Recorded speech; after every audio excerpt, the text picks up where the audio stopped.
Fact news में आपका स्वागत है। अयोध्या में 22 जनवरी को श्री राम मंदिर का प्राण प्रतिष्ठा समारोह है, जिसे लेकर तैयारियां जारी हैं। मंदिर प्रशासन का कहना है कि प्राण प्रतिष्ठा से जुड़े अनुष्ठान शुरू हो चुके हैं, जो 22 जनवरी तक चलेंगे। 22 जनवरी को दोपहर के वक्त प्राण प्रतिष्ठा होनी है। इसे लेकर देश भर में उत्साह का माहौल है और प्राण प्रतिष्ठा समारोह को राष्ट्रीय पर्व के तौर पर मनाने की तैयारी चल रही है। इन दिनों राम मंदिर की ही हर ओर चर्चा है।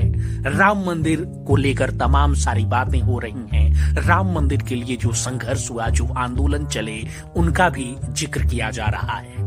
साथ ही कैसे वो विवादित ढांचा, वो बाबरी मस्जिद ढहाई गई, उसे तोड़ा गया और फिर यह मामला इलाहाबाद हाई कोर्ट से होते हुए सुप्रीम कोर्ट पहुंचा और सुप्रीम कोर्ट ने आदेश दिया राम मंदिर बनाने के पक्ष में। अब राम मंदिर निर्माण कार्य जब शुरू हो गया है और प्राण प्रतिष्ठा नजदीक है, तो राजनीतिक बयानबाजियों का दौर भी एक बार फिर से तेज हो गया है। तमिलनाडु के मंत्री हैं उदयनिधि स्टालिन, जो अक्सर अपने विवादित बयानों को लेकर मीडिया की सुर्खियों में रहते हैं। एक बार फिर उन्होंने कुछ ऐसा ही बयान दिया है।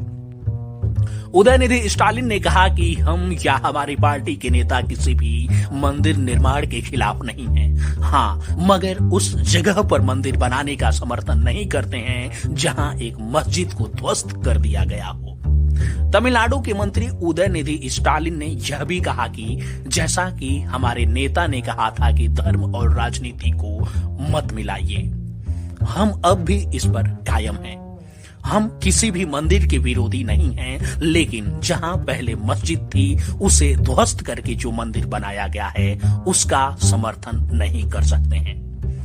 मालूम हो कि उदयनिधि स्टालिन तमिलनाडु के मुख्यमंत्री एमके स्टालिन के बेटे हैं और राज्य में युवा मामलों के मंत्री भी हैं। उदयनिधि स्टालिन ने कुछ दिनों पहले सनातन धर्म को लेकर विवादित बयान दिया था।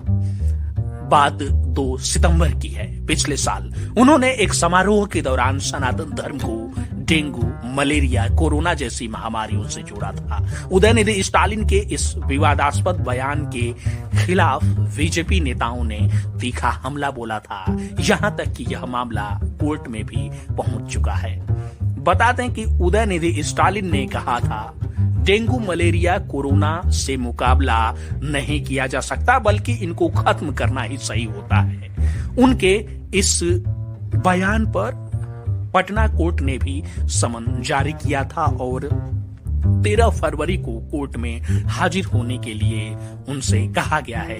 यह मामला अभी भी अदालत में पहुंचा है और उदयनिधि स्टालिन पर यह आरोप लगाया गया है कि उन्होंने ऐसी बात कही है जिससे धार्मिक भावनाएं आहत हुई हैं। उन्हें इस तरह की बयानबाजी नहीं करनी चाहिए थी, क्योंकि उन्होंने कहा था कि जिस तरह से डेंगू, मलेरिया, कोरोना जैसी बीमारियों का मुकाबला नहीं हो सकता, उन्हें खत्म कर देना होता है, वैसा ही सनातन धर्म है जिसे खत्म कर देना अच्छा होगा।